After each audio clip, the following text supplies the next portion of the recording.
আসসালামু আলাইকুম ওয়া রাহমাতুল্লাহি ওয়া বারাকাতুহু। সম্মানিত দিনী ভাই ও বোন, 2 রাকাত সালাতুল হাজত নামাজ পড়ে পবিত্র কোরআনুল কারীমের ছোট্ট একটি সূরা সূরাতুল ইখলাস তথা কুল হুয়াল্লাহু সূরা, এই সূরাটি যদি আপনারা 100 বার পাঠ করিতে পারেন, আপনার বন্ধ থাকা রিজিকের দরজাকে খুলে দেওয়া হবে। রিজিকের যত বাধা রয়েছে সকল বাধা বিপত্তি কেটে দেওয়া হবে। শুধু তাই নয়, আপনাকে প্রচুর বরকত ও রহমত দান করা হবে। সম্মানিত দিনী ভাই ও বোন, এই সূরার এত দাম হওয়ার কারণ, এই সূরার এত ফজিলত হওয়ার কারণ হলো একটাই, এই সূরার মধ্যে মহান আল্লাহ পাক রব্বুল ইজ্জত আল জালালের পবিত্র 2টি ইসমে আজম রয়েছে, যেই ইসমে আজমের উসিলা করে দোয়া করলে কখনোই দোয়া ফিরিয়ে দেওয়া হয় না। সম্মানিত দিনী ভাই ও বোন, আশা করি বুঝতেই পারছেন ভিডিওটি কতটা গুরুত্বপূর্ণ আপনাদের জীবনকে পরিবর্তন করার জন্য, জীবনে পরিবর্তন আনার জন্য। সম্মানিত দিনী ভাই ও বোন, যারা দুঃখ, দুর্দশা, হতাশার ও বিপদ আপদের মধ্যে আছেন, প্রত্যেকেই আজকের এই ছোট্ট আমলটি করার চেষ্টা করবেন। 2 রাকাত সালাতুল হাজত নামাজ আদায় করতে খুব বেশি সময়ের প্রয়োজন হয় না এবং সূরা কুল হুয়াল্লাহু সূরাটি আমরা সবাই কম বেশি পারি। যারা পারি না, আমি আপনাদেরকে শিখিয়ে দেওয়ার চেষ্টা করব। ছোট্ট একটি সূরা, মাত্র 3-4 আয়াতের সূরা। এই সূরাটি আপনারা খুব সহজেই বাংলায় দেখে দেখে মুখস্থ করে নিতে পারবেন ইনশাআল্লাহ। বেশি কথা বলবো না, অল্প কথা বলবো। আমি আপনাদেরকে বুঝিয়ে দিব 2 রাকাত সালাতুল হাজত নামাজ আদায় করার পরে কোন নিয়মে, কিভাবে, কখন, কোন সময় এবং কতবার এবং কিভাবে সূরাতুল ইখলাস পাঠ করিলে আল্লাহ পাক রব্বুল আলামিন আপনার রিজিককে প্রশস্ত করে দিবেন, রিজিকের সকল বাধাকে কেটে দিবেন। সম্মানিত দিনী ভাই ও বোনেরা আমার, লক্ষ্য করে শুনুন। অনেক দিনী ভাই ও বোন আছেন যে জানেন না 2 রাকাত সালাতুল হাজত কিভাবে আদায় করিতে হয়। 2 রাকাত সালাতুল হাজত নামাজ আদায় করার জন্য পাক ও পবিত্রতা অর্জন করতে হবে অথবা অজু করতে হবে। অজু করে আপনারা সবচেয়ে ভালো হবে যখন 2 রাকাত সালাতুল হাজত নামাজ আদায় করবেন, গোসল করে নেবেন অথবা অজু করে নেবেন। অজু করার পরে আপনারা পবিত্র ও একটি স্থানে দাঁড়িয়ে যাবেন, একটি মুসল্লার উপরে দাঁড়িয়ে যাবেন। দাঁড়িয়ে ছোট্ট একটি নিয়ত করিবেন যে আমি কিবলামুখী হয়ে 2 রাকাত সালাতুল হাজত আদায় করিতেছি। অথবা হাত দুটিকে উঠাবেন, কানের লতি বরাবর রাখবেন, রেখে আল্লাহু আকবার বলে হাত দুটিকে বেঁধে ফেলবেন। মা ও বোন ও আহলে হাদিস ভাইরা, আপনারা প্রত্যেক নামাজে যেভাবে হাত দুটিকে উঠিয়ে থাকেন এভাবেই উঠানোর চেষ্টা করবেন। অতঃপর আল্লাহু আকবার বলে হাত দুটিকে বেঁধে ফেলবেন। বাঁধার পরে সৈশুদ্ধ করে সানা পাঠ করবেন।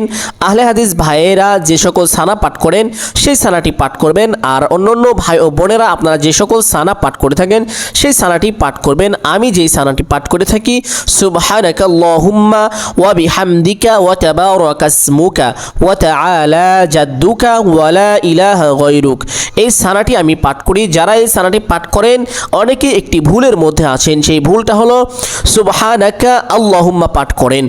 এখানে লক্ষ্য করবেন, যদি মিলিয়ে পড়েন তাহলে এভাবে পাঠ করবেন, সুবহানাকা আল্লাহুম্মা, কাফ লাম জবর কাল, কাল্লাহুম্মা, সুবহানাকা আল্লাহুম্মা হবে।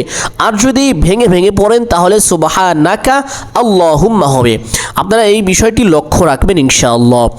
অতঃপর সানা পাঠ করা শেষ হলে তাউজ ও তাসমিয়া পাঠ করিবেন, অর্থাৎ আউযু বিল্লাহ ও বিসমিল্লাহ পাঠ করিবেন এইভাবে, আউযু বিল্লাহি মিনাশ শাইতানির রাজীম, বিসমিল্লাহির রহমানির রহিম। অতঃপর সূরাতুল ফাতিহা শুদ্ধ করে পাঠ করিবেন, আলহামদুলিল্লাহি রাব্বিল আলামিন, আর রহমানির রহিম, মালিকি ইয়াউমিদ্দিন, ইয়াকা না'বুদু ওয়া ইয়াকা নাস্তাঈন, ইহদিনাস সিরাতাল মুস্তাকিম, সিরাতাল লাযীনা আন'আমতা আলাইহিম, গায়রিল মাগদুবি আলাইহিম ওয়ালাদ-দাল্লিন। সূরা ফাতিহা শুদ্ধ করে ও কণ্ঠস্বর ভালো দিয়ে আপনারা তেলাওয়াত করার চেষ্টা করবেন মায়া ও মোহাব্বতের সাথে। অতঃপর আমিন বলবেন। সূরা ফাতিহা শেষ করে বলবেন আমিন। আমিন বলার পরে বিসমিল্লাহ পাঠ করিবেন। বিসমিল্লাহির রহমানির রহিম। অতঃপর একটি সূরা মিলাতে হবে। পবিত্র কোরআনুল কারীমের যে কোনো একটি সূরা বা একটি আয়াত তেলাওয়াত করে নেবেন। আমি আপনাদের বোঝার সুবিধার্থে ছোট্ট একটি সূরা তেলাওয়াত করব, সূরাতুত তাকাসুর তথা আলহাকুমুত তাকাসুর। সূরাটি ফজিলতপূর্ণ, তাই আমি আপনাদেরকে পাঠ করে শোনাবো। চাইলে এই সূরাটিও প্রথম রাকাতে পাঠ করিতে পারেন। আমি একবার পাঠ করি, প্রত্যেকে শুনে যান। বিসমিল্লাহির রহমানির রহিম। আলহাকুমুত তাকাসুর হাত্তা যুরতুমুল মাকাবির কাল্লা সাওফা তা'লামুন সুম্মা কাল্লা সাওফা তা'লামুন কাল্লা লাউ তা'লামুনা ইলমাল ইয়াকিন লাতারাউন্নাল জাহিম সুম্মা লাতারাউন্নাহা আইনাল ইয়াকিন সুম্মা লাতুসআলুন্না ইয়াওমাইযিন আনিন নাঈম। আপনারা যদি পারেন সূরাটি পাঠ করবেন, না পারলে যে কোনো একটি সূরা বা একটি আয়াত পাঠ করে নেবেন। অথবা আল্লাহু আকবার বলে রুকুতে চলে যাবেন। রুকুতে গিয়ে রুকুর তাসবিহ আদায় করিবেন সঠিক নিয়মে ও সহি শুদ্ধ করে। 3 বার, 5 বার ও 7 বার পাঠ করা যায়। এই নিয়মের মধ্যে আপনি যতবার পারেন পাঠ করার চেষ্টা করবেন। 3 বার পারলে 3 বার, 5 বার পারলে 5 বার, 7 বার পারলে 7 বার। আমি একবার পাঠ করে শোনাবো। সুবহানা রাব্বিয়াল আযীম। পাঠ করা শেষ হলে সামি আল্লাহু লিমান হামিদাহ বলে সোজা হয়ে দাঁড়িয়ে যাবেন। অতঃপর ছোট্ট দোয়া পাঠ করিবেন। রব্বানা লাকাল হামদ হামদান কাসীরান তাইয়িবান মুবারাকান ফি। দোয়াটি পাঠ করা কষ্ট হলে শুধু এতটুকু পাঠ করবেন, সামি আল্লাহু লিমান হামিদা বলে সোজা হওয়ার পরে বলবেন রব্বানা লাকাল হামদ। যদি এই দোয়াও না পারেন তাহলে কোনো দোয়াই পাঠ করতে হবে না, সামি আল্লাহু লিমান হামিদা বলে সোজা হয়ে দাঁড়িয়ে যাবেন। দাঁড়িয়ে যাওয়ার পরে একটু সময় অপেক্ষা করবেন, অথবা আল্লাহু আকবার বলে সেজদায় চলে যাবেন। সেজদায় গিয়ে সেজদার তাসবিহ আদায় করিবেন। সুবহানা রাব্বিয়াল আ'লা 3 বার, 5 বার অথবা 7 বার আদায় করিতে হবে। আদায় করা শেষ করে আল্লাহু আকবার বলে সোজা হয়ে বসে পড়বেন। বসে ছোট্ট দোয়া পাঠ করিবেন। আল্লাহুম্মা গফিরলি ওয়ারহামনি ওয়াহদিনি ওয়ারযুকনি। এই ছোট্ট দোয়া পাঠ করে আল্লাহ তাআলা আপনার রিজিক বাড়িয়ে দিবেন, আপনাকে ক্ষমা করে দিবেন, আপনার কামাই রুজি ব্যবসা বাণিজ্যে আল্লাহ তাআলা বরকত দান করিবেন। এই দোয়াটি অত্যন্ত ফজিলতপূর্ণ দোয়া। আপনারা প্রত্যেকে চেষ্টা করবেন এই পাওয়ারফুল দোয়াটি পাঠ করার জন্য। যদি না পারেন কোনো সমস্যা নেই, একটু সময় অপেক্ষা করবেন বসে, অতঃপর আল্লাহু আকবার বলে আরেকটি সেজদার জন্য চলে যাবেন।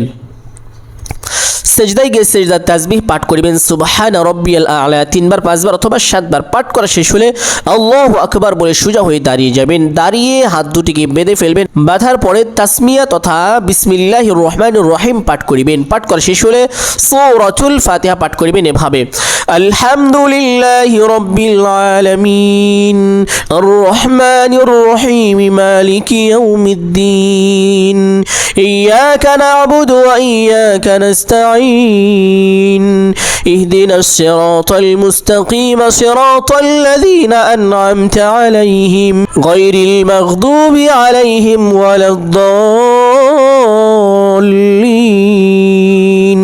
অতঃপর আমিন বলবেন, আমিন। অতঃপর বিসমিল্লাহ, বিসমিল্লাহির রহমানির রহিম। অতঃপর একটি সূরা সূরাতুল ইখলাস পাঠ করার চেষ্টা করবেন, না পারলে অন্য একটি সূরা পড়ে নেবেন। আমি আপনাদের বোঝার সুবিধার্থে সূরাতুল ইখলাস একবার তেলাওয়াত করে শোনাবো, প্রত্যেকেই শুনবেন। বিসমিল্লাহির রহমানির রহিম। কুল হুয়াল্লাহু আহাদ আল্লাহুস সামাদ লাম ইয়ালিদ ওয়া লাম ইউলাদ ওয়া লাম ইয়াকুল লাহু কুফুয়ান আহাদ। সূরা পাঠ করা শেষ হলে আল্লাহু আকবার বলে রুকুতে চলে যাবেন। রুকুতে গিয়ে রুকুর তাসবিহ আদায় করিবেন 3 বার, 5 বার অথবা 7 বার। সুবহানা রাব্বিয়াল আযীম। অথবা সামি আল্লাহু লিমান হামিদা বলে সোজা হয়ে দাঁড়িয়ে যাবেন।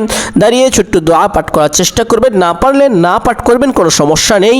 একটু সময় অপেক্ষা করে আল্লাহু আকবার বলে সেজদায় চলে যাবেন। সেজদায় গিয়ে সেজদার তাসবিহ আদায় করিবেন। সুবহানা রাব্বিয়াল আ'লা 3 বার, 5 বার অথবা 7 বার ছোট্ট দোয়াটি পাঠ করা যায়। অতঃপর আল্লাহু আকবার বলে সোজা হয়ে বসে পড়বেন। বসে ছোট্ট দোয়া পাঠ করিবেন, আল্লাহুম্মা গফিরলি ওয়ারহামনি ওয়াহদিনি ওয়ারযুকনি। না পারলে পাঠ করতে হবে না, কোনো সমস্যা নেই। অতঃপর আল্লাহু আকবার বলে আরেকটি সেজদার জন্য চলে যাবেন। সেজদায় গিয়ে সেজদার তাসবিহ আদায় করিবেন, সুবহানা রাব্বিয়াল আ'লা, সুবহানা রাব্বিয়াল আ'লা, সুবহানা রাব্বিয়াল আ'লা 3 বার 5 বার অথবা 7 বার এই ছোট্ট দোয়াটি পাঠ করিবেন। পাঠ করা শেষ হলে আল্লাহু আকবার বলে সোজা হয়ে বসে পড়বেন। বসে প্রথমে তাশাহুদ অথবা দুরূদ শরীফ অথবা দোয়ায়ে মাসুরা সহিশুদ্ধ করে পাঠ করিবেন। আমি একবার পাঠ করে শোনাবো, প্রত্যেকেই শুনবেন। যদি আপনাদের কোনো ভুল থাকে আশা করি সংশোধন হয়ে যাবে ইনশাআল্লাহ। তাশাহুদ, আত-তাহিয়াতু লিল্লাহি ওয়াস-সালাওয়াতু ওয়াত-তাইয়্যিবাত, আসসালামু আলাইকা আইয়ুহান নাবিয়্যু ওয়া রাহমাতুল্লাহি ওয়া বারাকাতুহু, আসসালামু আলাইনা ওয়া আলা ইবাদিল্লাহিস সালিহিন, আশহাদু আন লা ইলাহা ইল্লাল্লাহু ওয়া আশহাদু আন্না মুহাম্মাদান আবদুহু ওয়া রাসূলুহু। অথবা দুরূদ শরীফ, আল্লাহুম্মা সাল্লি আলা মুহাম্মাদ ওয়া আলা আলি মুহাম্মাদ কামা সাল্লাইতা আলা ইব্রাহিম ওয়া আলা আলি ইব্রাহিম ইন্নাকা হামিদুম মাজিদ, আল্লাহুম্মা বারিক আলা মুহাম্মাদ ওয়া আলা আলি মুহাম্মাদ কামা বারাকতা আলা ইব্রাহিম ওয়া আলা আলি ইব্রাহিম ইন্নাকা হামিদুম মাজিদ। অথবা দুআয়ে মাসুরা, আল্লাহুম্মা ইন্নী যালামতু নাফসি যুলমান কাসীরান ওয়া লা ইয়াগফিরুয যুনুবা ইল্লা আনতা ফাগফিরলি মাগফিরাতাম মিন ইনদিকা ওয়ারহামনি ইন্নাকা আনতাল গফুরুর রহিম। পাঠ করা শেষ হলে প্রথমে ডান দিকে অথবা বাম দিকে একটি সালাম ফিরাবেন এভাবে, আসসালামু আলাইকুম ওয়া রাহমাতুল্লাহ, অথবা বাম দিকে আসসালামু আলাইকুম ওয়া রাহমাতুল্লাহ। এভাবে নামাজটিকে পরিপূর্ণ করে নেবেন। সালাতুল হাজতের নামাজ আদায় করার পরে সেই স্থানে বসবেন। বসে আপনারা একটি দরুদ পাঠ করিবেন, যে কোনো একটি দরুদ। সবচেয়ে উত্তম হবে দরুদে ইব্রাহিম যদি পাঠ করিতে পারেন, আল্লাহুম্মা সাল্লি আলা মুহাম্মাদ ওয়া আলা আলি মুহাম্মাদ কামা সাল্লাইতা। এইভাবে পূর্ণাঙ্গ দরুদটি যদি পাঠ করিতে পারেন সবচেয়ে উত্তম হবে। যদি না পারেন কোনো সমস্যা নেই, সাল্লাল্লাহু আলাইহি ওয়াসাল্লাম এতটুকু পাঠ করলে যথেষ্ট হবে। অথবা সূরাতুল ইখলাস 100 বার পাঠ করবেন ইনশাআল্লাহ।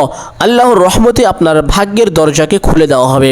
100 বার সূরাতুল ইখলাস পাঠ করার পরে আপনারা আবার দরুদ পাঠ করিবেন। একবার কমপক্ষে দরুদ পাঠ করতে হবে পবিত্র দরুদের মধ্য থেকে যেগুলো রয়েছে, যে কোনো একটি দরুদ আপনারা পাঠ করিতে পারেন।